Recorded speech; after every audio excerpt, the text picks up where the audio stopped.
అందరికీ దేవుని నామం పేరిట శుభములు. ఈరోజు తపస్సు కాలంలో రెండవ దినంలోకి మనం ప్రవేశించాం. సో ఈరోజు మనకి ధ్యానాంశం ఏంటి అంటే పరిశుద్ధ గ్రంథము మరియు పరిశుద్ధ గ్రంథం యొక్క విశిష్టత.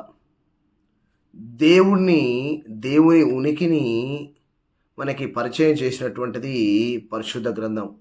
ఎంతోమంది దేవుని ప్రేరణ చేత, దైవ ప్రేరణ చేత దేవుడు మనిషితో ఏ విధంగా మాట్లాడుతున్నాడు, ఏ విధంగా సంభాషిస్తున్నాడు అనేటువంటి అంశాన్ని మనకి తెలియజేసేటువంటిది ఈ యొక్క పరిశుద్ధ గ్రంథం. సో దాని యొక్క విశిష్టత ఏంటి, ఎందుకు మనం పరిశుద్ధ గ్రంథాన్ని పఠించాలి, ఎందుకు మనం పరిశుద్ధ గ్రంథాన్ని మన జీవితంలో ఆచరించాలి, అవలంబించాలి అనేటువంటి దాని గురించి ఈరోజు ధ్యానాంశాన్ని మనము సాగించబోతున్నాం అన్నమాట. మంచి విశ్వాస జీవితాన్ని ఎలా గడపాలి అనేటువంటి దానిపై మార్గదర్శకత్వాన్ని మనకి అందించేది బైబిల్ అన్నమాట. దానిలో దేవుని యొక్క అతి పరిశుద్ధమైనటువంటి వాక్యాలు, పలుకులు పొందుపరచబడి ఉన్నాయి. అందుకే దైవ గ్రంథము, పరిశుద్ధ గ్రంథము అతి పరిశుద్ధమైనది. ఒక్క పొల్లు కూడా అది పొల్లు పోదు, అంటే తప్పు కాదు. ప్రతి ఒక్కటి కూడా దేవుడు పలికినటువంటి మాటలు నెరవేరుతూ ఉంటాయన్నమాట. మన జీవితంలో కానీ ఈ యొక్క కాలక్రమేణా కానీ నెరవేరుతూ ఉంటాం అన్నమాట. సో ఇప్పుడు మనము బైబిల్ గ్రంథం యొక్క ప్రాముఖ్యత ఏంటి, ఏ అంశాల్లో బైబిల్ గ్రంథం మనకి ప్రాముఖ్యంగా ఉంటుంది అనేది చూసుకుందాం. మొదటగా మార్గదర్శకత్వం. బైబిలు మనకి, పరిశుద్ధ గ్రంథం మనకి మార్గాన్ని నడిచేటువంటి యొక్క మార్గాన్ని చూపిస్తుంది అనమాట. దేవుని చిత్తానికి అనుగుణంగా ఎలా మనము జీవించాలి అనేటువంటి అంశాన్ని మన జీవితంలో దిశానిర్దేశకత్వం అనేది బైబిల్ మనకి చేస్తుంది. రెండవది దేవుని వాక్యం. దేవుడు స్వయంగా తనే పలికినటువంటి పలుకులు, ప్రవక్తల జీవితాల ద్వారా పలికినటువంటి పలుకులు, లేకపోతే నెరవేరినటువంటి ప్రవచనాలు మరియు చరిత్రకారుల యొక్క ప్రేరేపిత మాటలు, ఇవన్నీ కూడా మనకి బైబిల్ గ్రంథంలో కనిపిస్తూ ఉంటాయన్నమాట. మరియు మూడవది ఏంటి అంటే ఆధ్యాత్మిక అభివృద్ధి. సో బైబిల్ గ్రంథం చదవడం వల్ల మనము ఆధ్యాత్మికంగా ఎదుగుతూ ఉంటాం అన్నమాట. సో దేవుని యొక్క బోధనను, బైబిల్ యొక్క బోధనను ధ్యానించడం వల్ల మనము ఆధ్యాత్మికంగా ఎదిగి ఆశీర్వాదాలు మరియు మన జీవితంలో విజయాన్ని అనుభవించడానికి ఈ యొక్క పరిశుద్ధ బైబిల్ గ్రంథము మనకెంతో దోహదపడుతుంది మరియు సహాయపడుతుంది అన్నమాట. అయితే ఇంకా ఏంటి బైబిల్ గ్రంథం ద్వారా మనకు కలిగేటువంటి మేలు అంటే ప్రలోభాల్ని ఎదిరించడం. నాలుగవది ప్రలోభాల్ని ఎదిరించడం అనమాట. బైబిల్ని అధ్యయనం చేయడం ద్వారా మనము శోధనలను ఎదిరించి, ఏ విధంగానైతే యేసుప్రభుల వారు 40 దినాలు 40 రాత్రులు దేవుని సాన్నిధ్యాన్ని అనుభవించినప్పటికీ సైతాను శోధించింది, రాళ్ళని రొట్టెలుగా చేసుకొని తిను, నువ్వు అక్కడి నుంచి దునుకు. సో ఇలా చాలా విధాలుగా శోధించింది. మనం ఈ తపస్సు కాలంలో చేసేటువంటి ఈ యొక్క మార్గం మనకి ముళ్ళబాట. మనం ఏ విధంగానైతే మన సొంత ఆలోచనల ద్వారా, మన సొంత శక్తి ద్వారా ఏమీ చేయలేం. అందుకే పరిశుద్ధ బైబిల్ గ్రంథం ద్వారా మనము మన జీవితాన్ని ముందుకు సాధించాలన్నమాట. మనము శోధనను ఎదిరించి సవాళ్ళలో వారిని ఎదుర్కొని సవాళ్ళలో బలపరుచుకోవడానికి బైబిల్ గ్రంథం మనకి చాలా ఉపయోగపడుతుంది. ఇంకొకటి మరీ ముఖ్యమైనటువంటి విషయం ఏంటి అంటే దేవుని గురించి, 5వ విషయము, దేవుని గురించి లోతుగా తెలుసుకోవడానికి ఈ యొక్క బైబిల్ గ్రంథం అనేది మనకి చాలా ఉపయోగపడుతుంది అన్నమాట. అయితే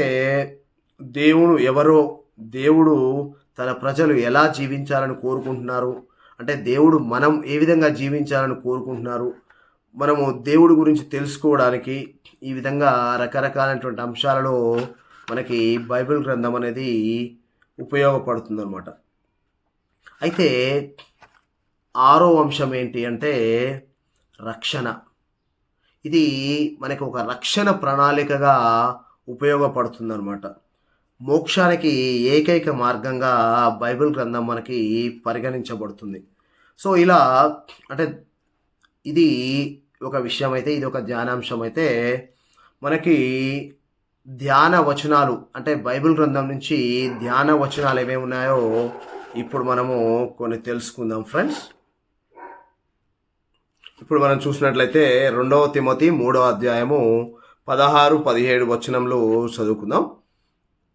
కారణమేమన పవిత్ర గ్రంథమంతయు దైవ ప్రేరణ వలననే కలిగి సత్యమును బోధించుటకును, దోషములను ఖండించుటకును, తప్పులు సరిదిద్దుటకును, నీతియందు నడిపించుటకును ఉపయోగపడును.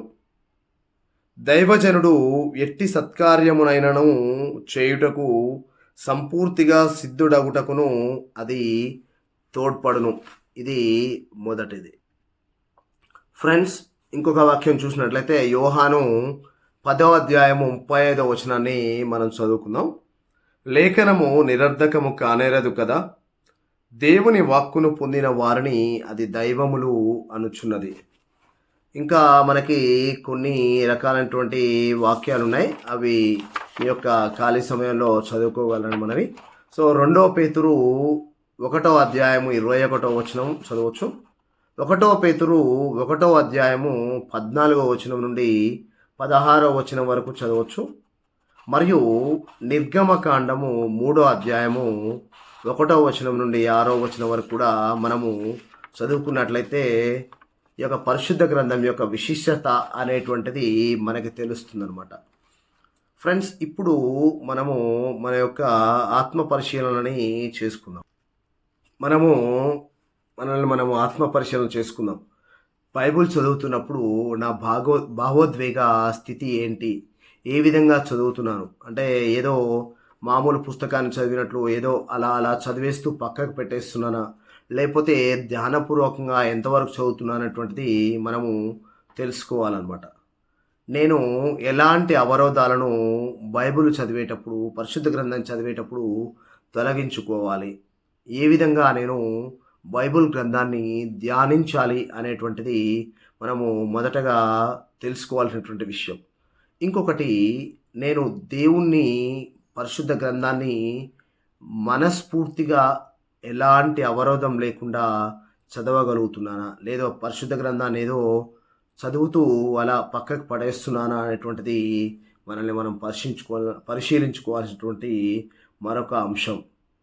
ఇంకొక విషయం ఏంటి అంటే, పరిశుద్ధ గ్రంథాన్ని చదివిన తర్వాత నేను ఏమి నేర్చుకున్నాను, ఎంతవరకు నేను ఆ పరిశుద్ధ గ్రంథాన్ని నా యొక్క జీవితానికి అన్వయించుకోగలుగుతున్నాను అనేటువంటిది కూడా మనము పరిశుద్ధ గ్రంథం నుంచి నేర్చుకోవాల్సినటువంటి ఇంకొక అంశం.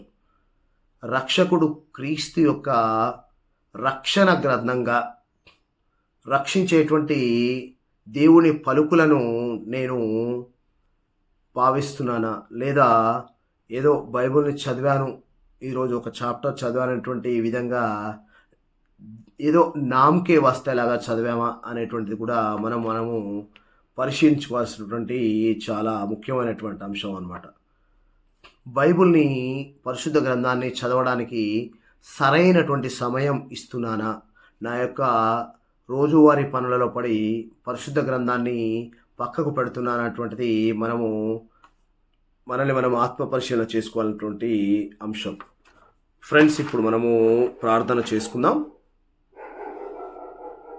పరలోకపు తండ్రి, నీ వాక్యాన్ని మా హృదయంలో జ్ఞాపకం చేసుకోవడానికి మరియు నిలుపుకోవడానికి మాకు సమయాన్ని ఇచ్చినందుకు గాను మీకు చాలా కృతజ్ఞతలు తెలియజేస్తూ ఉన్నాం.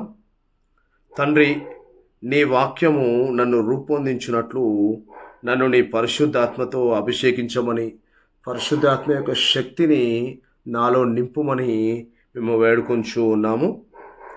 దేవా, నాతో మీ పరిశుద్ధ గ్రంథము ద్వారా నీ యొక్క పవిత్ర యొక్క వాక్కులను నాలో నింపినందుకు గాను మీకు వేలాది స్తుతులు, స్తోత్రాలు, వందనాలు, మీకు ధన్యవాదాలు తెలియజేస్తూ ఉన్నాను. ఈరోజు నేను ఏమి వినాలని, ఏమి అర్థం చేసుకోవాలని, మేము ఏ విధంగా స్వీకరించాలని మీరు కోరుకుంటున్నారో నీ వాక్యం ద్వారా మాకు తెలియజేయండి. ప్రభు, నీ పవిత్ర వాక్యం యొక్క బహుమతి మరియు ప్రేమకు మీకు శతకోటి ధన్యవాదాలు, వందనాలు తెలియజేస్తూ ఉన్నాను తండ్రి. ఈ యొక్క మనవులన్నిటిని కూడా మీ యొక్క పరిశుద్ధమైనటువంటి నామం పేరిట, త్రిత్వైక నామం పేరిట మీ పరిశుద్ధ పాదాల చెంత సమర్పిస్తూ అడిగి వేడుకొంచున్నాము తండ్రి. ఆమెన్.